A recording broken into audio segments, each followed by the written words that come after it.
आप सभी को जय माता की। आज के चर्चा का विषय है शारदीय नवरात्र। सर्वप्रथम ये समझिए कि इसको शारदीय नवरात्र क्यों कहते हैं। क्योंकि इसी नवरात्र में लगभग शरद ऋतु का आगमन होता है और इसी नवरात्रि के बाद में शरद पूर्णिमा भी मनाई जाती है। यानी शरद ऋतु के आगमन के कारण इसको शारदीय नवरात्र का नाम दिया गया है। यह आश्विन शुक्ल पक्ष के प्रतिपदा से लेकर नवमी तक मनाई जाती है और दशमी को इसका पारण करने का विधान है। यद्यपि कुछ क्षेत्रों में नवमी को ही हवन के बाद लोग पारण कर लेते हैं, किंतु शास्त्र सम्मत नियम यही है कि पारण हमेशा दशमी में ही करना चाहिए। इस बार यह महापर्व दिनांक 26 सितंबर 2022 से प्रारंभ होकर 4 अक्टूबर 2022 तक रहेगा और 5 अक्टूबर को इसका पारण यानी विजयादशमी मनाई जाएगी। विसर्जन के लिए आपके लिए सर्वश्रेष्ठ समय 5 अक्टूबर को ही है, क्योंकि 4 अक्टूबर को नवमी तिथि के साथ ही मंगलवार भी है और सामान्यतः मंगलवार में विसर्जन आदि को उत्तम नहीं माना गया है। इसीलिए प्रयत्न करें कि आप विसर्जन 5 अक्टूबर को ही करें, 4 नवंबर को करने से बचें। अब नवरात्रि की कुछ खास बातों का, सामान्यतः नवरात्रि के विषय में सबको सारी जानकारियां उपलब्ध है। मैं आपसे कुछ खास खास विषयों पर बात करूंगा। जैसे प्रथम दिन माता को क्या अर्पित करें, दूसरे दिन क्या करें, तीसरे दिन क्या करें। इस क्रम में सर्वप्रथम पहले दिन यानी दिनांक 26 सितंबर को स्थापना का मुहूर्त सबसे पहले समझ लीजिए। स्थापना के लिए सर्वश्रेष्ठ मुहूर्त है सुबह 6 बजे से 7:30 बजे तक। इस समय अमृत चौघड़िया और कन्या लग्न का समावेश रहेगा। यदि इस अवधि में आप नहीं कर पाते हैं तो कोशिश करिए कि आप 9:54 से लेकर 10:30 बजे तक स्थापना कर लें। इस समय शुभ चौघड़िया का आंशिक प्रभाव के साथ ही वृश्चिक लग्न भी रहेगा जो स्थिर लग्न है, और स्थिर लग्न में स्थापना सर्वश्रेष्ठ माना गया है।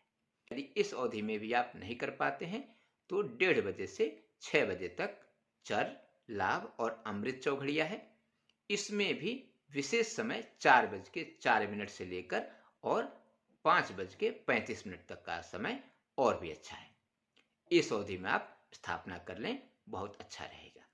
इस नवरात्रि में जवारे यानी जौ रोपने का विधान भी है। यदि आप जौ का रोपण करते हैं तो कलश स्थापना के साथ ही आपको शुद्ध मिट्टी में जौ का रोपण भी करना चाहिए। अब पहले दिन से माता दुर्गा को क्या क्या अर्पित करना चाहिए इसको समझ लीजिए।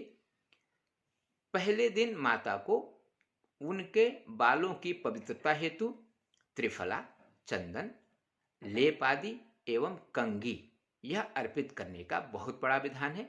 इन चीजों को जो भी सुहागिन महिला अर्पित करती है वह जन्म जन्मांतर तक सुहागिन रहती है, और जो विधवा स्त्री भी अर्पित करती है उसको अगले जन्म में वैधव्य का दुख नहीं भोगना होता है।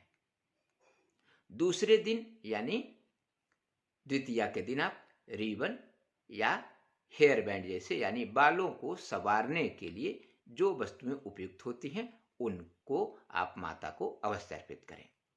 तीसरे दिन ऐनक यानी शीशा, आलता और सिंदूर आदि चीजें माता को जरूर अर्पित करना चाहिए। यह सभी स्त्रियों के लिए है, चाहे वह सुहागिन हो या वैधव्य के कारण विधवा हो, यानी वो सुहागिन हो चाहे विधवा हो, ये सबके लिए है। क्योंकि हम पूजा माता की कर रहे हैं, अपनी पूजा नहीं कर रहे हैं।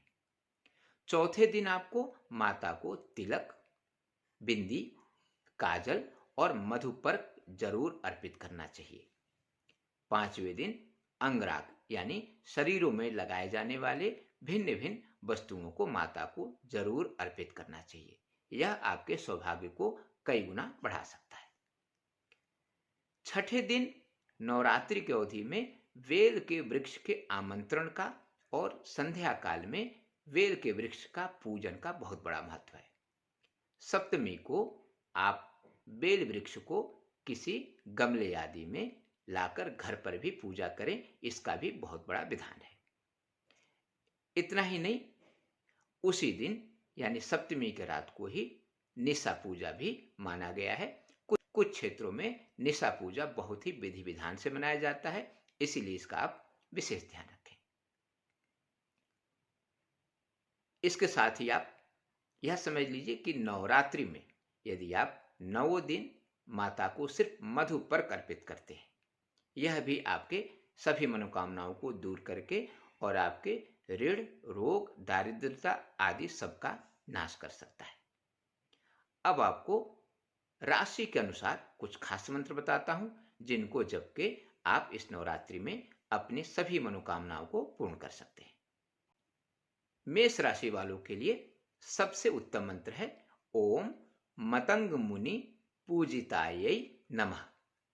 मेष राशि वाले इस मंत्र का 9 दिन जप करें, लगभग आपकी सभी मनोकामनाएं अवश्य पूर्ण होंगी। वृष राशि वालों के लिए ओम अमेय विक्रमायै नमः। यह मंत्र बहुत ही लाभकारी होगा, खासकर दाम्पत्य जीवन को लेकर। मिथुन राशि वालों के लिए ओम पट्टांबर परिधानायै नमः। मंत्र एक बार फिर से सुन लीजिए, ओम पट्टांबर परिधानायै नमः। इस मंत्र का जप मिथुन राशि वाले मन से करें, आपकी भी समस्त इच्छाएं अवश्य पूर्ण होंगी। कर्क राशि वालों के लिए और भी आसान मंत्र है ओम अनेक वर्णायै नमः। इस मंत्र का आप मन से जप करिए, आपकी सारी मनोकामनाएं अवश्य पूर्ण होंगी। सिंह राशि वालों के लिए जो मंत्र है उसको ध्यान से सुन लीजिए, ओम सर्व वाहन वाहनायै नमः। इस मंत्र का जप सिंह राशि वाले बहुत ही मन से करें, माता आपकी इच्छाएं अवश्य पूर्ण करेंगी। कन्या राशि वालों के लिए ओम सर्व शास्त्र मयै नमः। फिर से मंत्र को सुन लीजिए, ओम सर्व शास्त्र मयै नमः। इस मंत्र को आप यदि 9 दिन मन से कर लिए तो आपको बहुत बड़ी सफलता मिल सकती है, खासकर शिक्षा क्षेत्र या प्रतियोगी परीक्षा के क्षेत्र में। इसके बाद तुला राशि वालों के लिए मंत्र है ओम बहुल प्रेमायै नमः। यह भी आपको सर्वत्र यश, विजय और लाभ दिलवाएगा। इस मंत्र का आपको बहुत ही मन से जप करना चाहिए। वृश्चिक राशि वालों के लिए ओम सदा गत्यै नमः। इस मंत्र का जाप चमत्कारिक लाभ दे सकता है। धनु राशि वालों के लिए ओम महातपसे नमः। यह दुर्गा जी का बहुत ही दुर्लभ मंत्र है, इससे आप अपने सारी इच्छाओं को पूर्ण कर सकते हैं। मकर राशि वालों के लिए ओम चित्त रूपायै नमः। इस मंत्र का जप अवश्य करना चाहिए। कुंभ राशि वालों के लिए ओम आद्यायै नमः। इस मंत्र का प्रातः काल ही यदि 9 दिन जप कर लिए तो कुंभ राशि वालों की इच्छाओं को पूर्ण होने से कोई नहीं रोक सकता।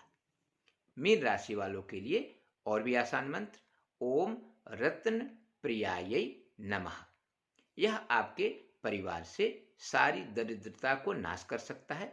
इसको मीन राशि वाले तो कर ही सकते हैं, साथ ही किसी राशि वाले ने भी इस मंत्र का जप किया उसको भी संपूर्ण लाभ मिलेगा और उसके घर में धन धान्य से परिपूर्णता आने लगेगी।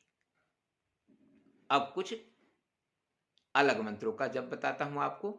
यदि आप सिर्फ विद्या प्राप्त करना चाहते हैं या विद्या के प्रति आपकी बहुत रुचि है और सफलता नहीं मिल पा रही है तो आपके लिए बहुत ही आसान मंत्र है ओम ऐं ओम। ये सरस्वती जी का बीज मंत्र है, इससे आपको शिक्षा के क्षेत्र में बहुत अच्छी सफलता मिल सकती है। यदि आप थोड़ा बड़ा मंत्र कर सकें तो और भी ज्यादा लाभप्रद होगा। मंत्र को सुन लीजिए, ओम विद्यावंतम यशस्वंतम लक्ष्मीवंतम जन्म कुरु रूपम देहि जयम देहि यशो देहि दिशो जहि। विद्या के इच्छुक इंसान या विद्यार्थी यदि इस मंत्र का जप करते हैं, उनको विद्या में सभी प्रकार के रुकावटों से मुक्ति मिल जाएगी। यदि आप लक्ष्मी प्राप्ति के इच्छुक हैं तो आपके लिए सबसे आसान मंत्र है ओम ह्रीं ओम।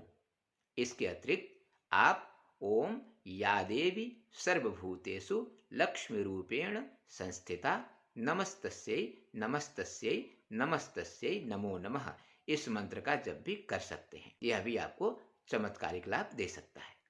यदि आप शक्ति या साम्राज्य की वृद्धि, खासकर राजनीतिक क्षेत्र या प्रशासनिक क्षेत्र में उच्च लाभ पाना चाहते हैं या उन्नति चाहते हैं, तो आपको ओम क्लीं ओम इस मंत्र का तो नियमित जप करना चाहिए। यदि नवरात्रि में आपने 11 माला कर लिया तो यह भी एक चमत्कारिक लाभ देने वाला होगा। इसके अतिरिक्त यदि आप ओम या देवी सर्वभूतेषु शक्ति रूपेण संस्थिता नमस्तस्यै नमस्तस्यै नमस्तस्यै नमो नमः इस मंत्र का जप भी करें या इस मंत्र से संपुट पाठ कर लें तो यह भी बहुत ही लाभप्रद है। और खासकर यदि आप राजनीतिक क्षेत्र में हार का सामना करते आ रहे हैं तो यह आपको चमत्कारिक लाभ दे सकता है।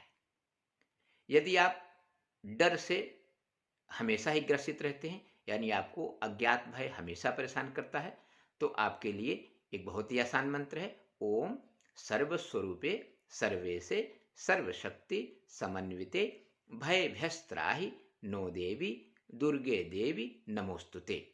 इस मंत्र का आप जप करें और कभी भी आपात स्थिति में इस मंत्र से अभिमंत्रित जल किसी भी बच्चे या किसी बुजुर्ग को पिलाकर उनको भय मुक्त आप कर सकते हैं। खासकर यदि नींद की अवस्था में बच्चे डर जाते हों, उनके लिए यह मंत्र तो बहुत ही लाभप्रद है। यदि आपको अनेक बाधाएं परेशान कर रही हैं, यानी आप किसी भी प्रकार से उन्नति नहीं कर पा रहे हैं, तो आपके लिए एक आसान मंत्र है ओम सर्वाबाधा विनिर्मुक्तो धन धान्य सुतान्वितः मनुष्यो मत प्रसादेन भविष्यति न संशयः। इस मंत्र का आप नवरात्रि की अवधि में नियमित जप करें, कम से कम 5-5 माला। यह आपके सभी क्षेत्रों के बाधाओं को दूर करेगा। इसके बाद यदि आप नौकरी में कुछ ज्यादा ही परेशान हैं या किसी प्रकार से नौकरी में केस मुकदमे का सामना करना पड़ रहा आपको, या आपको ऐसा लग रहा कि आपकी नौकरी चली न जाए, तो आपको इस मंत्र का जप जरूर करना चाहिए। मंत्र को ध्यान से सुनिए ओम सर्वाबाधासु घोरासु वेदना व्यर्दितोऽपि वा स्मरन् ममैतच्चरितं नरो मुच्येत संकटात्। इस मंत्र का आप नियमित जप करिए और नवरात्रि की अवधि में तो 11 माला जप करिए, या यदि इस मंत्र से संपुटित पाठ आपने कर लिया या किसी योग विद्वान से करवा लिया, तो समझ लीजिए आपके जीवन की बड़ी से बड़ी बाधाएं दूर हो सकती हैं।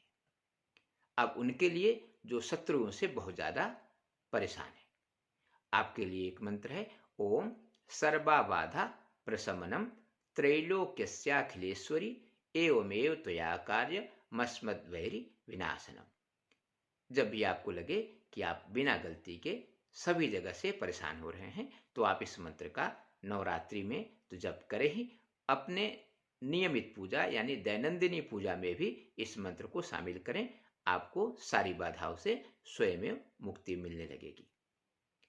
एक बात और ध्यान से सुन लीजिए, यदि नवरात्रि के अवधि में आपने राम रक्षा स्तोत्र का 11 पाठ 9 दिन कर लिया, तो राम रक्षा स्तोत्र आपके लिए सिद्ध माना जाएगा और आप इसका कभी भी चमत्कारिक प्रयोग कर सकते हैं। यानी अपने जिंदगी के सभी रुकावटों को दूर करने के लिए इस स्तोत्र का पाठ करके आप लाभान्वित हो सकते हैं। इसीलिए एक प्रयत्न करके आप इस नवरात्रि में राम रक्षा स्तोत्र का कम से कम 11 पाठ नियमित करिए और इस चमत्कारिक और अद्भुत प्रयोग का लाभ उठाइए। आज के लिए बस इतना ही। नमस्कार।